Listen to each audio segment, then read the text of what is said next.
ছবিটি তোলা যায় সেই পরিকল্পনা নিয়ে তারা ব্যস্ত রয়েছে। আজকে স্পষ্ট করে একটি কথা বলতে চাই, ৭২-৭৫-এর শাসনামল সে তো দারিদ্র্যের তীব্র কষাঘাতে জর্জরিত হওয়ার শাসনামল, সে তো প্রতিটি মা বোনকে ৭২-৭৫-এর শাসনামলে বাসন্তী বানানোর ইতিহাসের শাসনামল। মা তার সন্তানের ক্ষুধা মিটাতে না পেরে কচুর লতি সিদ্ধ করে তাতে বিষ মিশিয়ে সপরিবারে সেদিন আত্মহত্যা করেছিল। পত্র পত্রিকার পাতা খুললেই আপনারা সেদিন দেখবেন। তাই তো রফিক আজাদ বলেছিল, ভাত দে হারামজাদা নইলে মানচিত্র খাবো। মাননীয় স্পিকার, নারী নির্যাতন এত ব্যাপক আকার ধারণ করেছিল যে ৭২-৭৫-এর শাসনামলে কোন যুবতী মেয়েকে নিয়ে মা তার মেয়েকে রাতের বেলা নিজের ঘরে থাকতে পারত না। মুজিব বাহিনীর তাণ্ডবের অত্যাচারের অতিষ্ঠ হওয়ার কারণে রাত নামার সাথে সাথে মা তার যুবতী মেয়ের হাতটি ধরে জঙ্গলে আশ্রয় গ্রহণ করত। মাননীয় স্পিকার, শুধু এখানেই শেষ নয়, ১৯৭৪ সালে শান্তি সেনের স্ত্রী অরুণা সেন, পুত্রবধূ রীনা সিনহা এবং হনুফাকে যেভাবে অত্যাচার করা হয়েছে, হালাখোকা চেঙ্গিস খানের বর্বরতাকে সেদিন ম্লান করে দেয়া হয়েছিল। যুবক ছেলেরা যাতে প্রতিবাদ করতে না পারে, রাতের বেলা রক্ষী বাহিনী দিয়ে বাড়িতে বাড়িতে তল্লাশি করা হয়েছে। রক্ষী বাহিনীরা যুবক ছেলেকে রাতের বেলা ধরে এনেছে, আর দিনের বেলা তাদের লাশ যেখানে সেখানে তাদের বাবা মা দেখতে পেয়েছে। আজকে কথায় কথায় যারা বলেন যে জিয়াউর রহমান নাকি বাংলাদেশে খুনিদের খুন করেছে, আজকে তাদের উদ্দেশ্যে বলতে চাই, ৭২-৭৫-এর শাসনামল তৎকালীন পত্রপত্রিকা, বিদেশি বিশেষজ্ঞদের, জার্নালিস্টদের যদি মন্তব্য পড়েন, নিজের চেহারাটা আয়নায় আপনারাই সত্যিকার অর্থে দেখতে পাবেন যে ৭২-৭৫ সালে কারা বাংলাদেশে খুনের রাজত্ব কায়েম করেছিল। মাননীয় স্পিকার, আজকে প্রশ্ন করতে চাই, ১৯৭৪ সালে ১৬ই মার্চ জাসদের মিছিলে গুলি চালিয়ে সেদিন ৫০ জন জাসদ নেতাকে হত্যা করা হয়েছিল।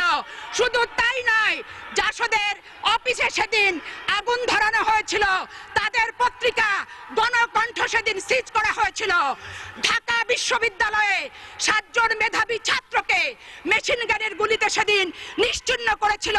কার শাসনামলে? মাননীয় স্পিকার, আপনাকে প্রশ্ন করতে চাই, আমি প্রশ্ন করতে চাই, ১৯৭৩ সালে পাবনার জেলখানা থেকে ৫ জনকে রাতের অন্ধকারে দ্বীপচরে নিয়ে যে নির্মম নিষ্ঠুরভাবে হত্যা করে বাংলাদেশের ইতিহাসে প্রথম জেল হত্যার ইতিহাস কারা সৃষ্টি করেছিল?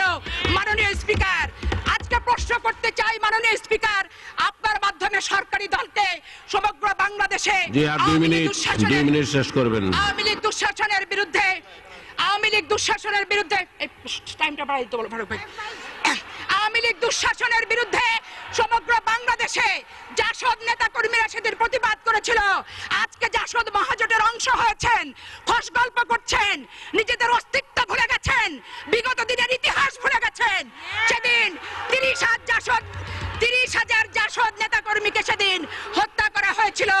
এখানেই হত্যার শেষ নয়। মাননীয় স্পিকার, সিরাজ শিকদারকে হত্যা করে বাংলাদেশের রাজনৈতিক অঙ্গনে প্রথম ক্রসফায়ার সৃষ্টি করেছিল কে? মহান জাতীয় সংসদে এসে স্বীকারোক্তিমূলক জবানবন্দি দিয়েছিলেন অবিসংবাদিত নেতা শেখ মুজিবুর রহমান। সিরাজ শিকদার এখন কোথায়? আজকে সরকারি দলকে প্রশ্ন করতে চাই, কথায় কথায় বলেন বাংলাদেশের প্রতিটি ঘরে ঘরে আপনারা আইনের শাসন চালু করবেন। আজকে মাননীয় স্পিকার, আপনার মাধ্যমে স্বরাষ্ট্রমন্ত্রীকে আমি জানতে চাই, সিরাজ শিকদার হত্যার বিচার বাংলাদেশে ওনারা কবে শুরু করবেন? এই কথাগুলি আমার কথা নয়, বিভিন্ন পত্রিকা থেকে প্রাপ্ত তথ্যের ভিত্তিতেই আমি তথ্যমূলকভাবে বক্তব্য উপস্থাপন করতে চাই। মাননীয় স্পিকার, ১৯৭৪ সালের ১৩ ডিসেম্বর শেখ মুজিবুর রহমান সাহেব বলেছিলেন, এতদিন অন্যেরা খাইছে, এখন খাইবো আমার লোক, কেউ কোনো কথা বললে লাল ঘোড়া দাবড়াইয়া দিমু। উনি আরো লিখেছিলেন, ১৭ মিনিটের আইন পাস ইতিহাস বাক স্বাধীনতার গলায় ফাঁস। 1975-এর 25শে জানুয়ারি চতুর্থ সংশোধনী। 1973-74 অর্থ বছরে বাংলাদেশের শাসন কার্য পরিচালনা করার জন্য 2000 কোটি টাকার প্রয়োজন ছিল। বিদেশি দাতা দেশগুলো 3000 কোটি টাকা সেদিন দিয়েছিল। আজকে যারা বিএনপিকে দুর্নীতিবাজ বলেন তাদের উদ্দেশ্যে বলতে চাই, বাসন্তীর ভাগের টাকাটাও সেদিন আওয়ামী লীগরা খেয়েছিল। সময় আগে দাঁড়ানো যাবে না, কারণ সময় বাড়ায় দেওয়া হয়েছে, অন্যদেরকে দিবেন।